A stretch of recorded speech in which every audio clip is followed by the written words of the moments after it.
Welcome. Thanks for joining us today. My name is Stacey Doherty, VP of Marketing for Prime TSR, and I will be your host for today's session.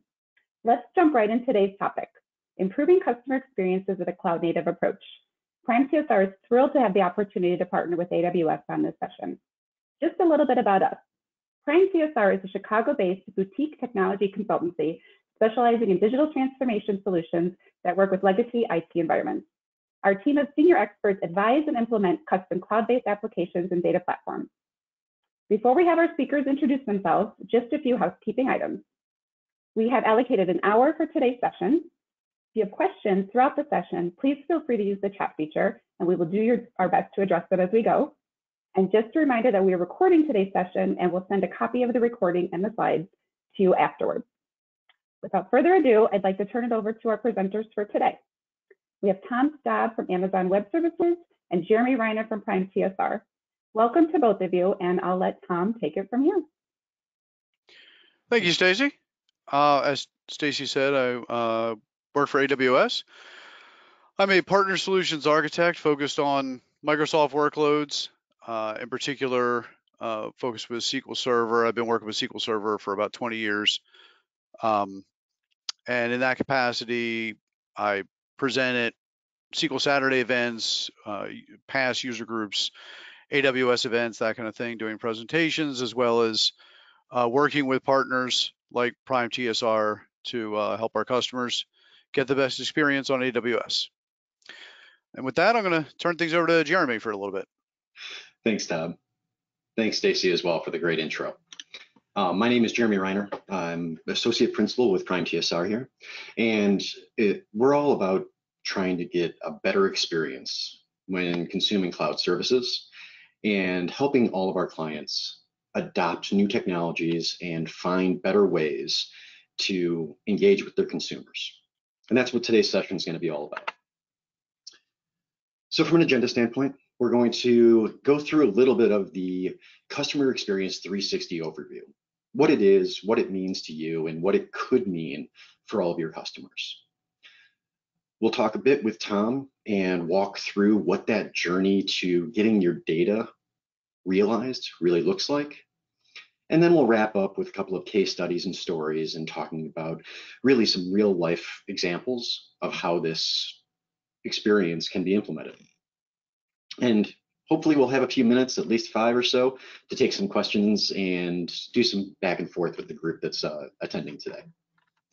That being said, let's kind of jump right into it and talk about what the Customer Experience 360 journey really is and what we mean when we talk about the Customer Experience 360. The 360-degree view is really the foundation that makes an organization's relationship with customers experiential rather than transactional. The whole key here is really to find positive customer interactions by looking at all of the information that you have on their customer or on your customers. And if we can provide our customers with the more relevant, personalized experiences, they'll end up responding by engaging with us more deeply, converting more often, and sometimes even like returning for more interactions in the future because we're engaging with them on a personal level. Our success really lies in creating that personalized experience and finding an authentic manner to interact, even digitally, so that our customers become less of just a number and really become a person-to-person interaction, no matter which venue we engage with them on. The largest impact of a focus on this customer experience, though, is really that it's not just marketing or customer success representatives or even IT's job to get it right. The customer experience implemented correctly is really about empowering everyone in the chain, from your executives all the way down to the frontline help desk and customer success members that you have in your organization. Because the customer experience has to be looked at holistically, making sure that we have engagement on our websites to allow people to come in and get that information that's important to them up front, and finding what they need when they need it is going to be the core of making sure that they're getting the information they need, and making sure that your people, your actual customer success and let's say call centers even, aren't just answering the phone and answering the exact same question for every person that calls in. If you have hundreds of customers or patients or users calling your offices and asking for an invoice, for example, it usually means that we're missing something on that customer experience through our digital format that would allow them to quickly interact, get the information they need, and have that positive interaction that's fast, capable, and really gives the user what they need, when they need it, how they need it. One of the biggest challenges, though, and this is really across digital transformation, customer interactions as well, is the task of consolidating all that data. I mean, anytime we talk about a customer experience 360 view, it's really about gathering all of the information that we have about a person or a group of people and creating some analytics on it to deliver better aggregated information to make good decisions about how we want to interact or what we need to present. So how do we get all of that data into one place is one of the biggest challenges a lot of organizations run into when they first start looking at the CX 360 journey. But it's critical that we gather and aggregate all this information because it really gives us that complete vision of who our customers are, what their preferences are, and that's likes and dislikes, and what they're looking for and how their preferences are correlated to other groups, so we can start looking at audience segmentation and really targeting what we build and how we produce it so that our consumers are getting where they need the information and what they really want when they want it. So I've talked a little bit about this already, but the personalized customer experience becomes kind of the cornerstone when we talk about the CX 360. When I often talk to organizations about customer experience, we tend to talk about real life examples of where the customer experience works well or doesn't in some cases. And if we look at an organization like Netflix, for example, which a lot of the people in the world use at this point, especially as we're locked in.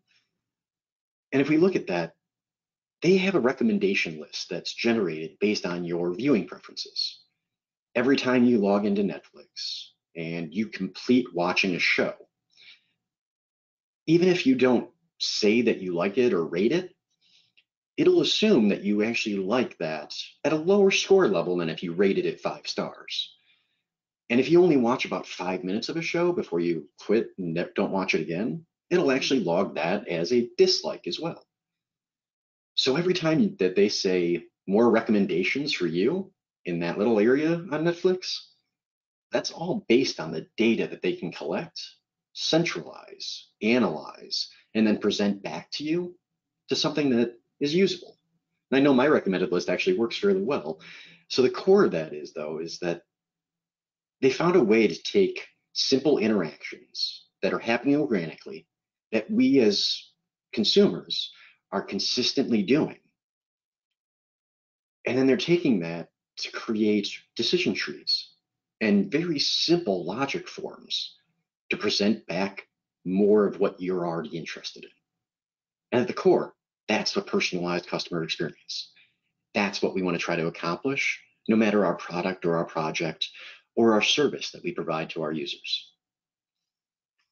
Because a unified customer experience really exists when the customer can get what they need from an app or a website, regardless of the device or platform they're using, and find everything they need quickly, efficiently, and walk away saying, thumbs up. I was happy with that interaction. That's our real outcome. So as we create these better as we increase that overall satisfaction with our services, we can create better experiences that we can really start building out more enhancements to our products. And this is how you can end up creating more rapport and really generating what we typically call organizational trust. They trust your brand. They trust us to handle their data appropriately, provide them with recommendations that are valid, and create an efficient manner for them to engage. And when it comes to making a customer feel valued and appreciated, personalized customer service goes a long way. Having those meaningful conversations, and when I say conversations, they can be digitally over a chat session, over a phone, face to face, or even through automated technologies and chat bots. Conversations are more about interactions. And the biggest thing is that when a customer interacts with our organizations, they're trying to get something. They want to buy something, they need information. If we can create something that's more meaningful and dives beyond the surface of just what they're requesting and provide them even more, we know we're going to build even more rapport and trust and create returns with those users, because they're going to always want to come back and create and recreate that same experience over and over again because they enjoyed it the first time. Now, the hard part for us is we have to constantly be ahead of them and understand and predict what users want. But because we're like creating these more personalized experiences already, we're already getting a better idea of not only what they expect out of us, but we can start anticipating what they want in the future as well. Because every interaction provides another piece of the puzzle of their likes and dislikes. And we can start anticipating based on other customers' needs, what they're going to need in the future as well. Some of the best examples of this are grocery stores. And especially over the last 9 months, we've seen this, that stocking shelves in grocery stores has been the idea of predictive analytics for ages. We did it with humans for the longest time by just guessing what our customers are going to come in and want to buy this week. But as we've gotten smarter and smarter about it, and our technology is caught up to the data that we store, we're now able to fairly simply and easily recommend, hey, you bought bananas last week. You're probably going to want another one based on your previous order history, another bunch of bananas next week. And the store can already have those stocked and ready based on the fact that they sold 300 of them in a week at the same time last month. And that same idea comes into how we create that consistency in not just our stocks, but in also on what we provide. And that creates that constant feedback loop for us to increase our offerings so that our customers are getting what they want, which provides a better customer experience, builds that trust and rapport, increases their satisfaction with how we do it, and really builds loyalty. Because brand loyalty is what we're after. Creating that perfect experience that allows our organization to continue to grow based on the fact that we consistently hold to our interactions and creating real lasting relationships for life. And I just have to say at the end of this too is all of this is really about collecting that data. There's not one plan or one solution that's going to solve everyone's needs on this. And there's a plethora of ways to expand your customer experience story, even starting at really small phases and growing to extraordinarily large levels.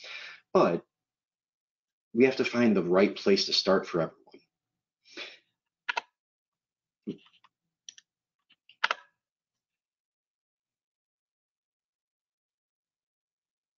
When we start talking about where to start and how to get into improving your customer experience, One of the largest challenges organizations end up kind of running into is that idea of we've got a ton of information, we've got a ton of data, whether it's in our CRM or our call logs or our web analytics, even just in the databases for the ERP or customer relationship manager. All of this data is just sitting there.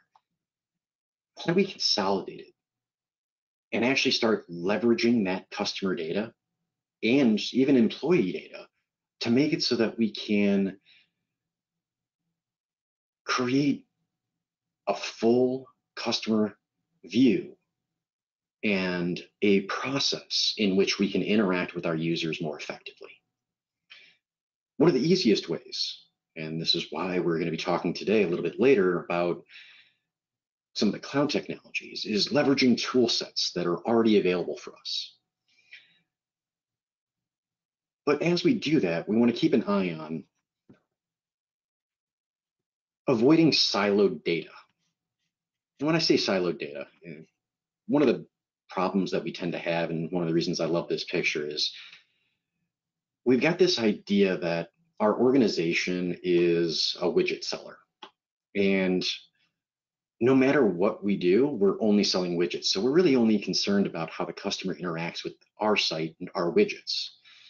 But that widget fits into something else, into a bigger picture, maybe into an application on their phone or into their travel planning. Making sure that we don't silo ourselves into a viewpoint that puts blinders on and avoids a lot of the external data sources that we have access to can be one of the biggest stumbling blocks for building this picture of the customer experience and really the personalized experience for each of our users. A lot of the solutions out there that are out of the box, I mean, just give your organization, infrastructure and storage and a lot of the advanced analytics and decision-making capabilities to leverage your assets and your data. And some of the challenges that you're going to end up running into, though, are going to really be focused on making sure that you get effective gathering and leveraging of that data. And this isn't necessarily a technology piece. In fact, most of the time, it's just process and business case values. Identifying how you want to engage so that you can get that solid customer experience process built and then present it out, quickly generate feedback from your users and adjust anything that isn't working the way you want it to. Making sure that you've got that constant feedback loop. But be confident in your core business logic. The experiences that you have built your organizations to where they are today.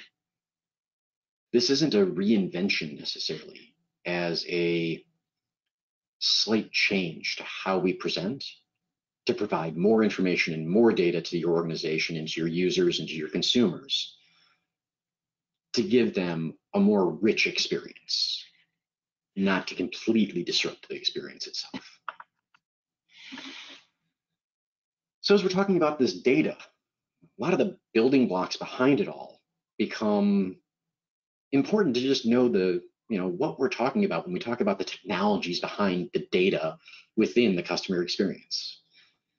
And got some of the examples here. By no means this is a full list because there is probably about 20 or so different kind of classifications we can go into. But see, these are some of the most important when we talk about that personalized customer experience.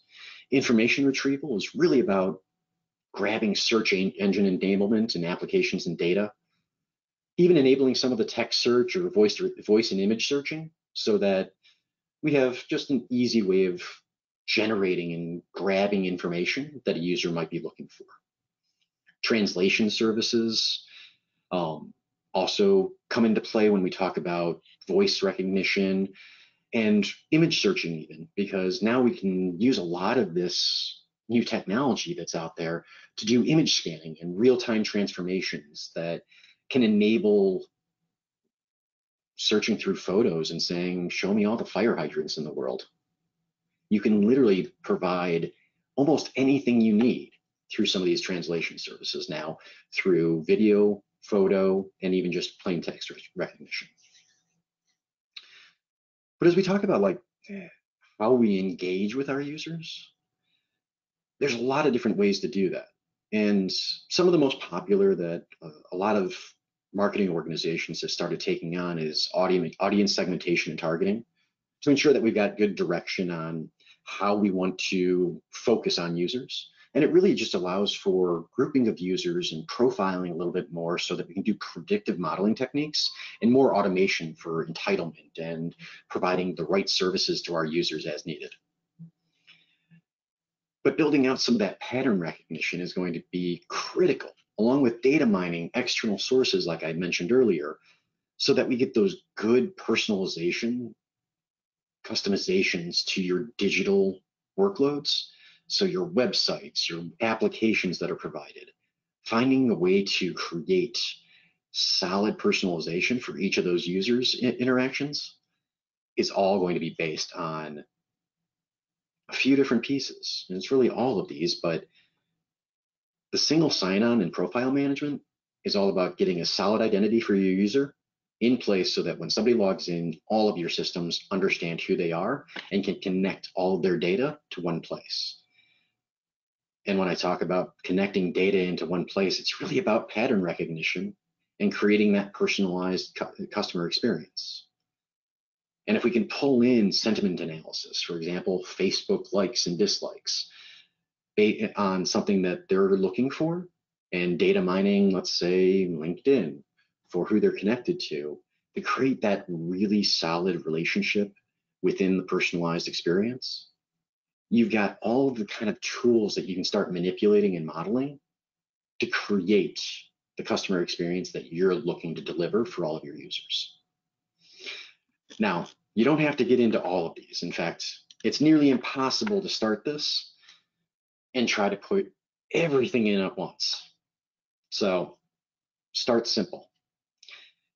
It's really all about your people and processes. Your organization is the key to customizing the customer experience. Because when it comes down to it, like I had said originally, it starts with your executives all the way down to your frontline employees. Everyone has to be part of the chain on creating that good customer experience. Creating the right personalization technologies and getting the right information to the right person at the right time is what all of this is about. And to do that, it's really about getting the right data. So farming all of the data that you have in your data centers today, putting it in a centralized place, refining it, and being thoughtful and careful about the data you use and present to the world is going to be the core of how you can start taking advantage of a more personalized customer experience. And as we talk about that data story, I'm actually going to bring Tom into this conversation now, and we're going to talk about really the refinement of data. When we talk about data in IT and information technology, we kind of have a complex layer cake of like terms to try and define how we get from raw data all the way to the top of this pyramid that's really talking about data storytelling. But to enable a lot of the first steps in this customer experience journey, we know we need to focus on the core data itself, the data sources. But we don't want to spend years trying to just get anything useful out of it. So we're going to talk about the first major milestone, getting the data consolidated. Once we get the data consolidated, we can look at transforming it and how to refine it for further presentation or deeper analysis. And Tom Saab with the Amazon Web Services is going to talk to us a bit about how we can quickly and efficiently get that data moved into the cloud. So Tom, thanks for joining. A lot of the aspects of data migration and consolidation aren't just about the data in your databases, right? We've got app and web logs, call records, CRMs, file systems, customer identity solutions, name it, right? How do we start getting all this data put in one place? So yeah, that's exactly right. I mean, it's everything. I mean, data is anything that you think is important. And it might be something in the database, but yeah, it absolutely could be something somewhere else. And depending on the history of the company and how far back that goes, the history of the organization, the customer base. It could be text files sitting on a file server somewhere. It could be anything at all. And so there's no one method. I've never seen one tool that I'd say, yes, this is the best way to ingest a text file, and it's also the best way to query a relational database, and it's also the best way to handle streaming data. And there is no one. It'd be great. That'd be awesome, right? But there is no one solution. So the way we approach this at AWS, we take this approach of purpose-built services, and we focus on this throughout the process. So we start with purpose-built migration tools, and then we move on to purpose-built databases, and finally purpose-built analytics tools. And you'll see as we go through this how this works and what I mean by that. So if we start with the migration level, and if you want to take a look at that, I think you have some more on that on the. There we go. So if we into the bottom layer there. Sorry about that. That's okay. So at the migration level, right? You mentioned databases, and yes, there are tools to migrate your data. The various database engines have their own proprietary tools. Like I said before, I work a lot with SQL Server, and there are various tools, whether it be log shipping, a replication, different things within SQL Server, as well as other tools to export to other services. You can use SSIS, for instance. A lot of options.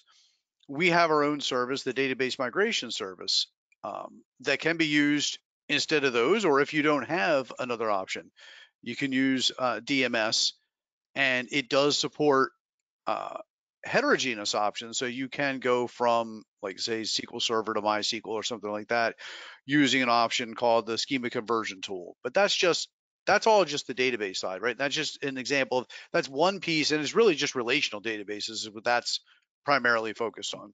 And when we talk about relational databases, this is kind of your traditional, let's say, CRM database, or some of your traditional like transactional databases that would be out there for websites exactly. or what have you. Yes. So the idea is you could really pull that data in a pretty simple fashion then. Yeah. And start pulling that in so that you can start analyzing even. One of the things, like I said before, about the history, right? So it's funny because you say, well, it means this. I'm like, well, maybe that's what it should mean. But we all know that, the NoSQL ideas and some of the newer things, they're newer, right? So depending on how old the data is, I mean, I've seen people store pictures and PDF documents and whatnot in SQL Server, right? People store a lot of, lists of things in SQL Server. Yeah. Technically, yes, SQL Server is a relational database, but that doesn't stop you from doing other things with it. But that is the focus of DMS, is if you're sticking with that relational database focus. If you're doing non-relational data, especially if you have like files, that's where this next one comes in, the data transfer services, and that's actually a collection of services there. That's, we have storage gateway and the transfer family, and there's a variety of options. And again, because they're purpose built in each situation, do you want to just access files? Do you want to move the files to AWS but access it from on premises? Are you just migrating them? Do you need to migrate and then you need to have recurring updates happening? And so depending on the answer to these questions, that's how you choose which option. But so the first one's databases, then files, and then Kinesis Data Firehose is that streaming data. And so right there you see, just from an online migration perspective, 3 categories that encompass, multiple services based on multiple solutions based on the details of what you want to do. From there, just to add, to complement that, we have network optimization options, the S3 transfer acceleration, because you're talking about migrating, right? And if I'm migrating a megabyte of data, then I don't really have to get into acceleration issues or whatever. Hopefully I can handle that. We don't use dial-up modems anymore. So maybe I'm dating myself, sorry, but been there, done that. glad we're not doing it anymore. Me both. But the transfer acceleration is great because what that does, if anyone's not familiar, basically it allows you, if you're not in a location near one of our regions, we do have regions all around the world, but they're not literally everywhere. If you're in an area where your connectivity to a region is not what you'd like it to be, but there is an edge location near you, it's possible to actually upload to the edge location, and then it'll use our backbone to go from there into S3, for instance. And so that's where the acceleration comes in. And then of course, direct connect is that private, direct, high speed connection from a data center into AWS. But then that's still not going to cover everything, right? There's I mean, always there are, you mentioned Netflix, right? Let's just say, I mean, Netflix is running on AWS, but let's say hypothetically they were running on premises and said, you know what, we want to move all this to AWS. We've got a couple of movies and TV shows and things that it's not much storage at all, I'm sure, right? It's gonna be a huge amount of data, right? And they're not the only ones. We have banks and other organizations that have just, you know, it's beyond, right? We used to, I mean, I don't want to date myself too much, but I remember when a gigabyte was this enormous amount of data, and then a terabyte was just this ridiculous amount of data, and now we're in petabytes and exabytes, and that's where the Snow family comes in. This is an offline migration that enables you to take a device to your data center and load the data on there, and then ship that device to AWS. so a lot of those. And so this is where, you know, you're trying to move terabytes of data. And my favorite is Snowmobile. I do recommend, if you have not watched it, there's a great video on YouTube where Andy Jassy announced this a couple years ago. But Snowmobile literally is a truckload of data.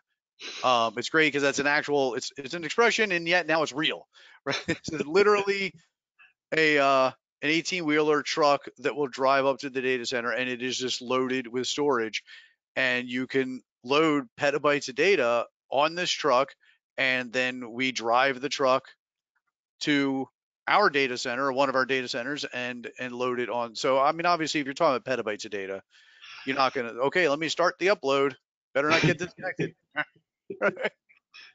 4 years later, you might be done. Exactly. Yeah. So, but all of these services are really about purpose-built. All of these services are really purpose-built services to connect your data to the cloud and to get that data moving into a central repository.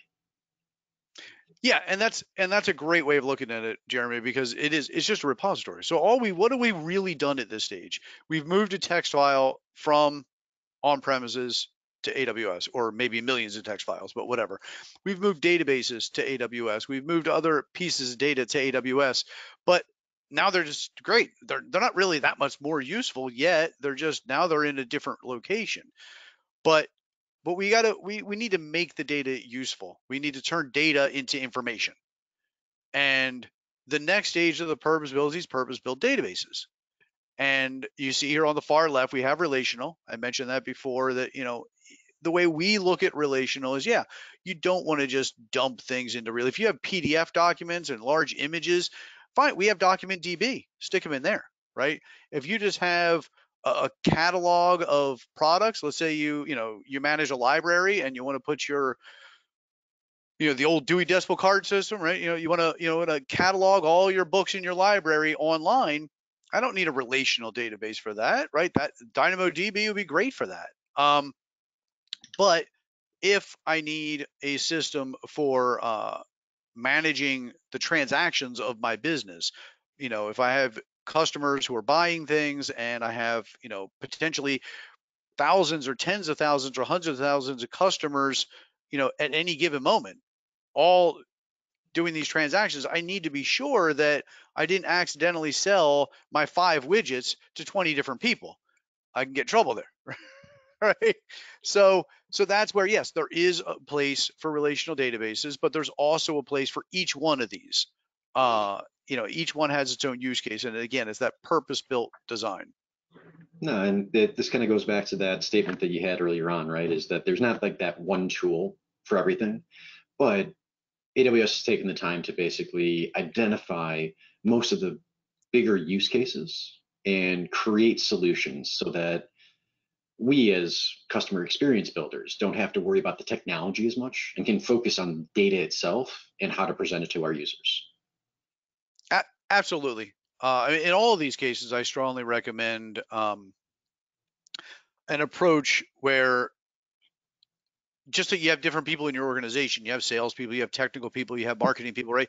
But you approach it that way. Yeah.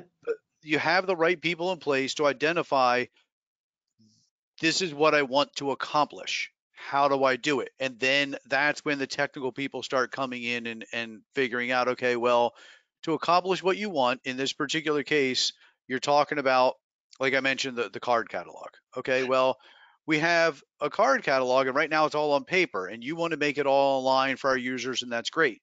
First thing we're going to have to do is we got to scan these cards in and get them into a system. Then I got to have a good place to store all that information, and then I can build you a system like what you want. You know, I can't do it with all the cards sitting in a drawer somewhere, right? So it's a matter of bringing those groups together. And a lot of times for a lot of organizations, the challenge is they know exactly what they want, or at least they know, they think they know what they want. And sometimes it's not. And I don't Yeah. mean that in any disparaging way, right? I mean, we don't No. know what we don't know. But sometimes you have a good idea anyway of what you want. This is what I want to accomplish, but I have no idea how to do it. I remember, not that long ago talking to a customer in this exact situation.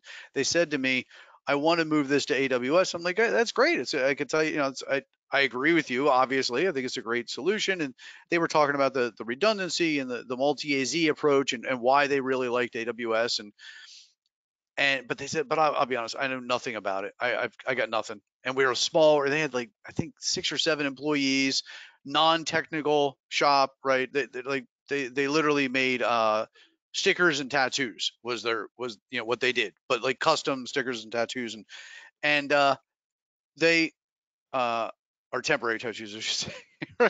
But they had no idea on the technology side. And so, well, in those situations, reach out to a partner, like Prime TSR. This is where our partner base can help, because you guys can provide that. We certainly can as well, but you can provide that expertise and help those customers with that technical piece of it.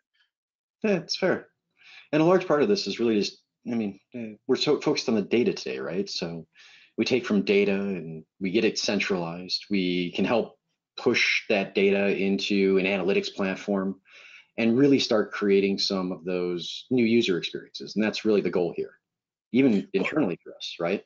absolutely. Absolutely. I mean, even this. So I said, moving into AWS is not the end. This is not the end.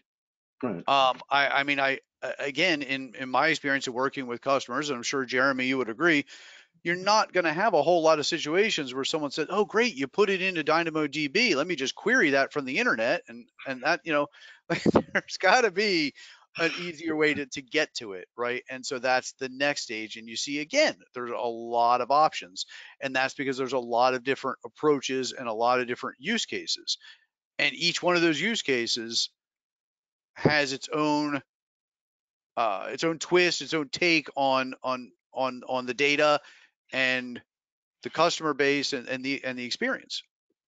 Right. But a large part of this is still that speed story, right? It's all about not really managing the technology as much as trying to give a lot of operational agility to anybody that's building on these solutions, because they are kind of purpose built. So the solution should be fairly straightforward once you identify your use case on which direction you want to go. Yeah, absolutely. Yeah, I mean, I think, again, I think once you know what you want to achieve, it makes it easier for the technical staff, whether it be internal or a partner or whomever, to figure out, okay, I mean, I'm never going to ask a marketing lead to design the best solution, but I'm also not going to ask a developer to figure out the best user experience, right? Right. But the two working together can figure out the best technical solution for the best user experience. That's perfect, actually, as a wrap up on that one, Tom, Okay. because it's all about finding the right person and the right technology Mhm. to really advance your customer experience stories. And with the right partners and the right organizations within your own company, there's always a way to advance this story with whatever technologies might be available. So, again, thank you for joining us today. Absolutely. Thank you. We'll move forward a little bit here and we're going to kind of wrap a lot of this up and then jump into a couple of case stories and case studies, that is.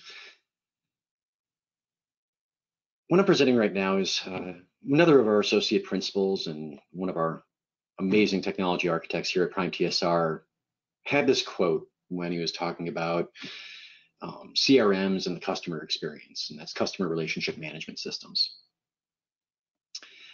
And it really just kind of struck me because it's all about understanding the customer, bringing them into that ecosystem, giving them better service, and increasing their loyalty. Whenever we talk about the customer experience, our goal is to bring them in. But what this really got me thinking about is the core of what we mean when we're talking about improving the customer experience. And it's, to me at least, it's empathy, the ability to understand and share the feelings of another.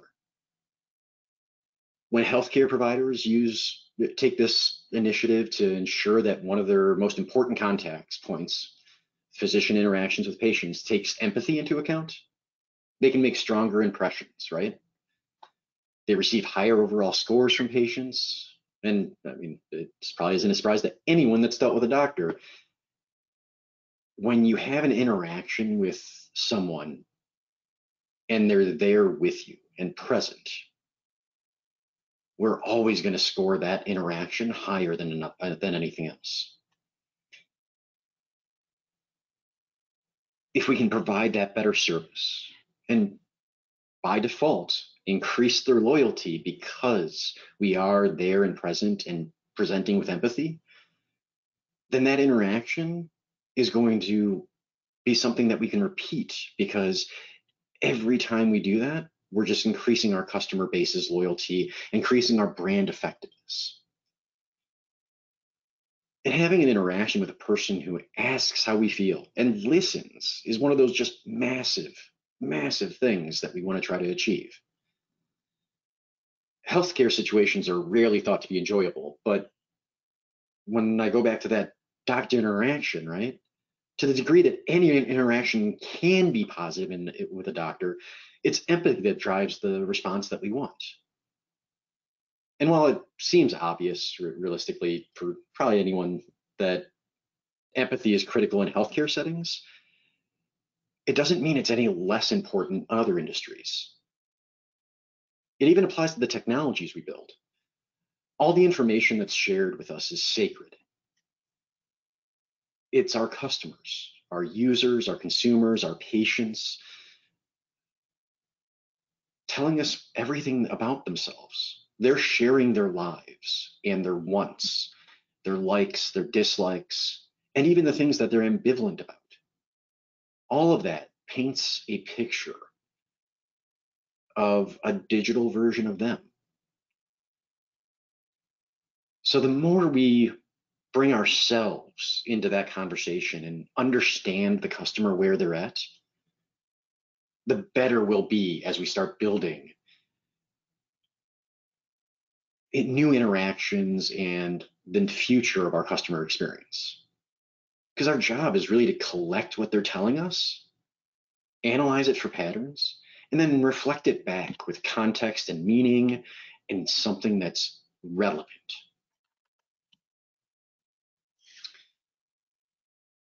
Last point I'll make, I think I'm doing okay on time, but developing this customer experience 360 view and this capability, it's not one and done. This is a journey that is typically going to take years. And if you do it right, it never stops. And this is a combination of people, process, technology, and random solutions that can be built together to create a better interaction. But making this technological leap forward requires more than just your IT teams or your marketing team even. An agile team from across your organization can be used to develop these use cases, track pilot performances, compile full libraries of standards and lessons learned as you present new interactions. And you can leverage your IT resources, your information technology users, as leads to assist with the engineering and delivering needed for all the technical capabilities, whether they're AWS or internal developed solutions. It's all about needing somebody to take ownership on this and help lead the group toward the end goal. And as your IT team gets involved, there's going to be even more information and data that's going to be required, whether it's cybersecurity systems to keep pace with all the data that you're going to be storing, or compliance regulations with your security teams. Some of the things to look at as you're starting to build all this data in one place is that your requirements for how to keep that data safe is going to be even more important as well. But it's going to be a journey. You're going to keep on going on this. Often the hardest part is just getting started. We've covered a plethora of solutions, technologies, approaches, and even just some base terminologies on what the customer experience is about. But in our experience, most organizations, you have more than enough data and people to get value out of that right away. It doesn't take a lot. The first step is really just to determine which use cases are important to focus on for your organization.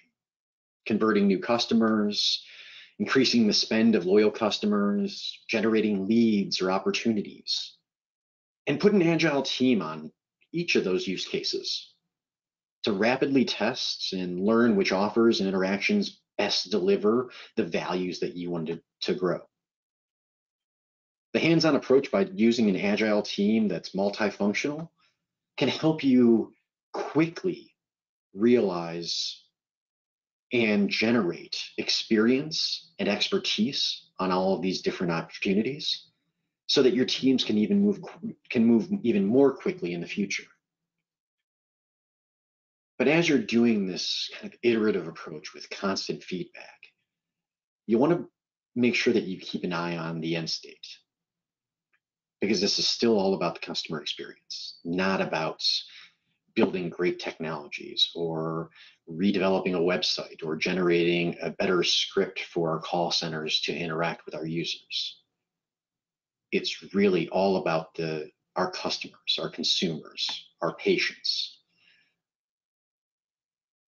So keep an eye on that end goal of improving the customer experience. And like all good journeys, you'll always have successes and failures. You learn from the failures and successes, and you adjust your path to continue to iterate and get continuous feedback directly from your people, develop new process, improve the technology stacks, and there's always going to be potential for improvements and changes even to the ecosystem that you may not have identified that you could even interact with users in that way. Getting CX right isn't something that happens once, but something that just keeps on becoming ingrained into the culture and weft and weave of your organization. So with that, I'm going to cut over and just give you a couple of very quick case studies, and actually we'll include these as part of the leave behind as well. But I also want to leave enough time here for some question and answer session. And I've only got about 10 minutes left with everyone, so we'll give you quick examples. One of our favorites, actually, that we worked with was Farmers Insurance. Farmers was like quickly transforming into this industry leader while trying to embrace kind of digital and technology changes to accelerate the delivery of their products and services. And the big thing for them was just finding that common definition and a secure view for their customers and as an individual across all of their product lines. So, Whenever they wanted to deliver a policy or a claim, they wanted to make sure that everything was consistent in their customer experience. And that ability to identify that single customer across all of their different product lines allowed to change how they did business. The customers can now log into one account using one login, access all of their policies in one dashboard. And internally, the agents for farmers now have access to this single view as well and can see all of the information from start to finish for those users to ensure that they are staying one-on-one with each of their policyholders. And I'd love to deep dive further into this one, but I also want to leave extra time. So I will say the biggest piece here is just that 360-degree view of customers means that they got to a point where they have that seamless integration and a seamless view of their users for each one as an individual, which improved their customer experience, because now when you call in, you go to their website, you log in through the mobile app, you're seeing the same information and the agents are seeing it with you. It's all about making sure that that experience is consistent and quick. And it was an amazing experience with those guys. That being said, Stacy, I'm going to kind of kick to you here because we're coming up to the end. Do we want to drop into questions? I think at this point, I think you can continue kind of just walking through the last couple slides, and then if we have time at the end. I do yet. Yep. So, and I tried to hit this earlier on, honestly, and I thank you, Stacy, for reminding me that we had this wrap-up slide and the thank you slide. I apologize.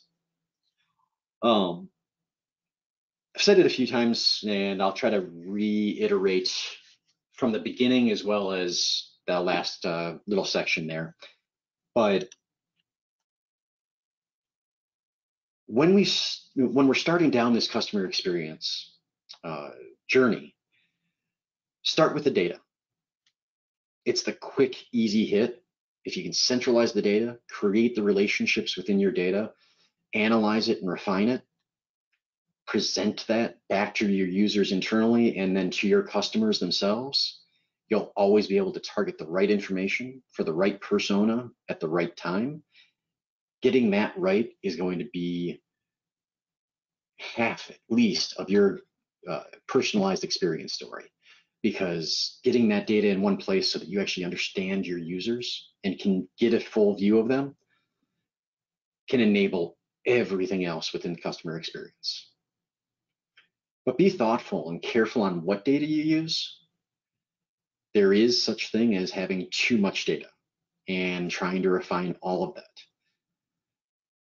Find the right use cases, focus in on them, and then activate that as one of your test pilots so that you can get to real results quickly. But as I said, this is from top to bottom in your organization, from your executives all the way down to your frontline employees. It's critical to include everyone in the chain into this process.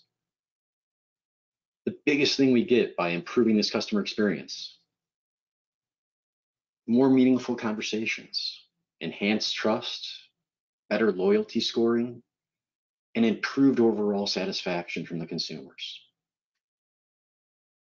That's what we're doing a lot of the work we do for our organizations, all about our customers and making sure that they have a good interaction with our organizations. But the big thing for our companies that we see whenever we start focusing on this: more consistent business. That loyalty score always becomes a feedback and something that we can use to credentialize ourselves as we move forward with new opportunities and new clients, even new product lines. And the big one is that data. It becomes something that we can use to innovate and create new products, new services, even generating something as simple as new ideas on how we can be more efficient internally. So when it comes down to it, the customer experience at its core is still a journey. No matter where you start with it, and no matter how you want to, the important part is to at least focus on your customers and find that path that works for your organization, to always be thinking about how we can improve that experience and that interaction process. Thank you again for everybody that joined, and I hope that this was helpful for everyone. Thank you, Jeremy. Thank you, Tom. Appreciate it. We do have one question in the queue. Let's pull it up here. How do we prioritize the nightmare of customization per customer to improve their individual experiences while reducing the emotional labor or frontline customer service staff? So I'm going to try to summarize that a little bit, because that's a loaded question. So really what we're talking about here is, how do you separate out where the responsibility for the interaction is? To make sure I understood it right, Stacy? Say that again? This is really about, how do we separate out where the responsibility for the interaction is? I can't actually see the questions, unfortunately. Yeah, prioritizing the customization per customer to improve their individual experience. So doing that, but not making it super difficult on the frontline customer service staff is how I understand it. Gotcha. So exactly. So a large part of this is going to come down to predictive analytics, as well as how you use your data. Putting the onus on our frontline customer success representatives tends to be that first step that a lot of organizations try to take, right? The process and the people become the easy button. Well, just tell the help desk to take care of it. But if we can create that personalized experience by looking at the analytics that our support center or our call centers are getting the most questions of, and we can find a way to present that information either digitally or directly to the users, so that we can reduce those interaction points and create a better experience. That's the tip of the iceberg, at least, on where I would typically go. That being said, there was, I forget the organization now, there was a clothing company, I think it was actually a shoe company recently, it was Zappos, that went the exact opposite direction on that. With COVID, their sales went down, and they realized they weren't getting a lot of calls to their help center, and people just weren't interacting with them. So they actually started a marketing campaign to say, you know what, you're a customer of ours and you've spent money with us. If you need anything, just call us and we'll give you some advice. And it was for anything. People were calling to just have an interaction with a human being on the other side of the phone, and somebody that they liked from a brand that they trusted. So I'd say decouple your conversation a little bit. Look at what the use case is. What are you trying to eliminate, or what are you trying to improve? And then look at the data and see if there's a way that you can do that through either technology or through a simplification of your processes. And hopefully that wasn't too long-winded for a simple question. No, that makes perfect sense. And it looks like we're actually at the end of our time, so we'll probably let everybody go at this point. Get back to your day. Thank you again for spending time with us, and I hope you have a wonderful rest of your day. Thank you again. Thank you again, everyone.